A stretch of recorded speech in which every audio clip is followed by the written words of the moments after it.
Hello everyone, welcome back to my channel. ঘুম থেকে উঠে অনেকক্ষণ আগেই সমস্ত রান্না বান্না কাজকর্ম হয়ে গেছে। বিছানাটা একটুখানি তুলে নিয়েছি, আগেই একটু ঝাঁটানো বাকি ছিল। তো বিছানাটা ঝাড় দিয়ে আছে, যেহেতু বাড়িতে কেউই নেই, দাদা গেছে বাদ করলাম, মেয়ে তো কাজে গেছে। একা একা যেন সময় আর কাটে না, ওই জন্য আস্তে আস্তে সব কাজগুলো করি, কোনো হুটোপাটা নেই। তারপরে চলে এলাম উঠোনটা ঝাড় দিতে। আজকে প্রচণ্ড মেঘ হয়ে রয়েছে, মনে হচ্ছে যেন বৃষ্টি আজকে হবেই। তো উঠোন ঝাড় দিয়ে নিয়ে আমি স্নানটা করব। আমার তো প্রতিদিনেরই লাস্টে উঠোন ঝাড় দেওয়া। আজকে সেরমভাবে পাতা পড়েনি, ওই আর কি টুকটাক। তো উঠোন হচ্ছে ঝাড় দিতে গিয়ে মানে আমি রীতিমতো ভয় পেয়ে গেছি, তোমাদেরকে মানে দেখাবো, দাঁড়াও। আমার উঠোন ঝাড় দিতে গিয়ে একেবারে পিলে চমকে উঠেছে। তো যাই হোক, কেউ বাড়িতে নেই, ওই জন্য একটুখানি ভয় ভয়ও লাগছে। তো আর কিছু করার নেই, কাজগুলো তো সারতেই হবে। একটা জিনিস দেখাই আপনাদের, চলুন। আমি তো দেখে পুরো ভয় পেয়ে গেছি।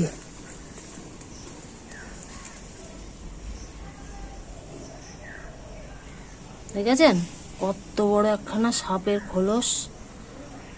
কোথা থেকে বাড়ির মধ্যে এসে পড়লো বুঝতে পারছি না। এই নারকেল গাছটাই হয়েছে না কি ভগবান জানে কোথায় থাকে। যা দেখে মনে হচ্ছে নারকেল গাছ থেকেই উড়ে এসে এইখানে পড়েছে। বাড়ির মধ্যে থাকি, ভয়ও লাগে। আশেপাশে একটু জঙ্গল হয়েছে, তাও দাদা সেদিনকে ডালগুলো ছেটে দিয়েছে, আবার ভরে গেছে। আমি ঝাড় দিতে গিয়ে কি ওটা পড়ে আছে, ওমা গিয়ে দেখি সাপের খোলস, আর কি বড়, ভীষণ সাংঘাতিক বড়।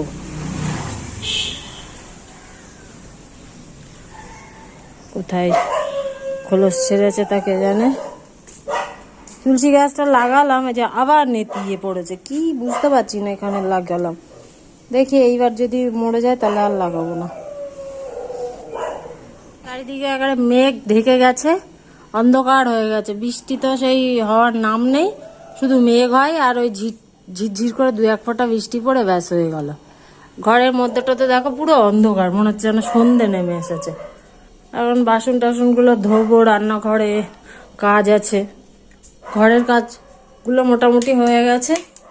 রান্নাঘরে কিছু বাসন বেশি নেই, দুই একটা বাসন আছে, এই কটা ধুয়ে স্নান করব, করে তারপরে পুজোটা দেব। দেখি কাজগুলো সেরে নেই। অবশেষে বৃষ্টি নামলো, দেখতেই পাচ্ছ একেবারে অন্ধকার হয়ে গেছে, চারিদিক কুয়াশায় ঢেকে গেছে।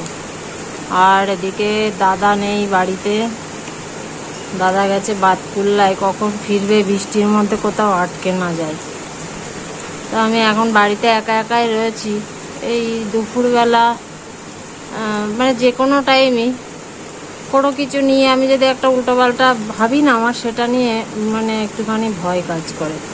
যেমন কি ওই যে তোমাদেরকে দেখালাম ওইখানে পড়ে আছে যে সাপের খোলসটা, ওটা দেখার পর থেকে না হালকা একটা ভয় কাজ করছে।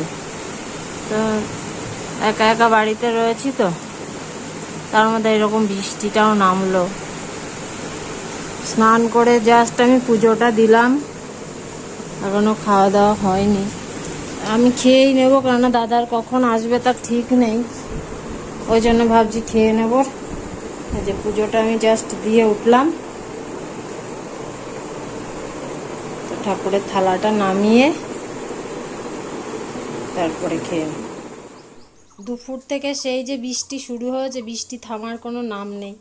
তো বিকালবেলা দাদা বাড়ি এলো প্রায় 5টার সময়, পুরো ভিজে স্নান করে বাড়ি এসেছে। ওনার এমনিতেই জ্বর, তার মধ্যে আবার ভিজে গেছে। তো বাড়ি এসে আবার একটুখানি গায়ে মাথায় জল ঢেলে নিল, নিয়ে খেয়ে দিয়ে শুয়ে ঘুমিয়ে যায়। আমিও ঘুমিয়ে পড়েছিলাম। তারপরে ঘুম থেকে উঠে দেখি তখনও বৃষ্টি হচ্ছে, এখনও বৃষ্টি হচ্ছে। তারপরে চা করব বলে রান্নাঘরে চলে এলাম, একটু চা খেয়ে তারপরে মেয়ে ফোন করলো, ফোন করে বললো মামা কিছু ভালো মন্দ বানাও, আজকে তো গরম নেই। স্বাভাবিক, ফোন করবেই, আমি জানি যেহেতু বৃষ্টি হচ্ছে। কিন্তু সত্যি কথা বলতে বৃষ্টি নামেই হচ্ছে, গরম যা লাগছে না, জীবন বেরিয়ে যাচ্ছে। বৃষ্টি এদিকে ঝরঝর করে বৃষ্টি হচ্ছে, কিন্তু গরম কমছে না। তা আর কী করা, চলে এলাম রান্নাঘরে, একটুখানি আলুর সাদা তরকারি করব আর হচ্ছে লুচি করব। আমি ভেবেছিলাম কি খিচুড়ি করে নেবো আজকে, কিন্তু ও না রাতের বেলা দেখি ভাতের জিনিস একদম খেতে চায় না। তার কিছু করার নেই, লুচি খাবে বলল। আবার এমনিতেও আজকে রবিবার, লুচি করবো, আবার সোমবার বাদ দিয়ে মঙ্গলবারে একাদশী, তো আবার ওই দিনের ঝামেলা আছে। তো দেখা যাক কী হয়, ওই দিন ভাবছি আর লুচি মুচি করবো না। তো যাই হোক, তরকারিটা কেটে নিচ্ছি, কেটে নিয়ে একটুখানি অল্প করেই তরকারি বসাচ্ছি। আগের দিনের একটু আলুর দম করেছিলাম, সেই আলুর দম কেউ খায়নি, ফ্রিজের মধ্যেই রয়েছে, শুধু মেয়ে নিয়ে গেছিলো, আর কেউই খায়নি। তো তরকারিটা একটুখানি শুকনো লঙ্কা ফোড়ন দিয়ে করব, তেল দেবো সাদা, আর হলুদ দেবো না। তো এই কথা বলতে বলতে তরকারি মানে তরকারিটা চাপাতে চলে এলাম। এই কড়াইটার মধ্যে কি ব্যাপার হয়েছে বুঝতে পারছি না, আমি মাজছি যতবার এই কালো দাগগুলো না উঠছে না, এই মনে হয় আর উঠবে না। যতবার কালো ছোটো কড়াই কিনি দেখি এই ভেতরটা কদিন পর এরকম কালো হয়ে যায়। বড় কড়াইগুলোতে তো এরকম হয় না, ছোটো কড়াইয়ের মনে হয় কোয়ালিটিটা ভালো দেয় না। তো তরকারিটা চাপিয়ে গেলাম হচ্ছে ফ্রিজে একটুখানি আনতে, হিং আছে কিনা দেখতে। তো দেখলাম যে নেই, তা ময়দাটা নিয়ে চলে এলাম। আমার তো ফ্রিজের মধ্যেই ময়দা থাকে, যেহেতু প্যাকেট ময়দা একবার খুললে না এমনি রেখে দিলে দেখি পোকা লেগে যায়। ফ্রিজের মধ্যে থাকলে নিশ্চিন্ত থাকি যে আর পোকা লাগার ভয় থাকে না। তরকারিটা চাপিয়ে তরকারি নামিয়ে লুচি ভাজা স্টার্ট করে দিলাম। আমিও স্নান করছি লুচি ভাজতে ভাজতে, এত গরম লাগছে আমার। মেয়ে চলে এসেছে, বৃষ্টি পড়ছে এখনও ঝিরঝির করে, তো তার মধ্যেই চলে এসছে ও। বৃষ্টি আজকে কমেইনি মোটমাট, সেই দুপুর থেকে বৃষ্টি শুরু হয়েছে, সারাদিন বৃষ্টি হয়েই যাচ্ছে। প্রচুর বৃষ্টি হয়েছে আজকে, বছরের মনে হয় সবথেকে বেশি বৃষ্টি আজকেই হলো। চারিদিকে দেখছি খবরে সব দেখাচ্ছে, সব জায়গায় রাস্তায় জল জমে গেছে। তো যাদের অনেকের বাড়ির মধ্যে জল ঢুকে গেছে তাদের খুবই অসুবিধা হচ্ছে। আমাদের এই জাতীয় সড়ক হওয়ার পরে অনেকেরই বাড়িতে নিচু হয়ে গেছে বাড়ির জমি, তো তাদের ঘরে উঠোনে সব জল ঢুকে গেছে। ফেসবুকের ভিডিওতে দেখছিলাম, অনেকে পোস্ট করেছে। তো আর কি করা যাবে, কিছু করার নেই, আমরা তো আর ঘরে বসে কিছু করতে পারি না। এই দেখার আফসোস করা, এটাই আর কিছু না। বৃষ্টি হলে অনেকের আছে যাদের আমাদের মতন তারা বৃষ্টি হলে বেশ ভালো লাগে, কিন্তু অনেকের যাদের ঘর বাড়ি সমস্যা তাদের কিন্তু বৃষ্টি হলে খুবই অসুবিধা হয়ে যায়।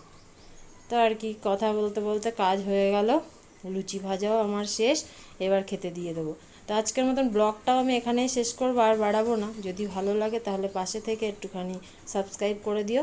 সবাই ভালো থেকো, সুস্থ থেকো, শুভরাত্রি, টাটা। আবার নতুন ভিডিও নিয়ে কালকে হাজির হয়ে যাব ঠিক সময় মতো।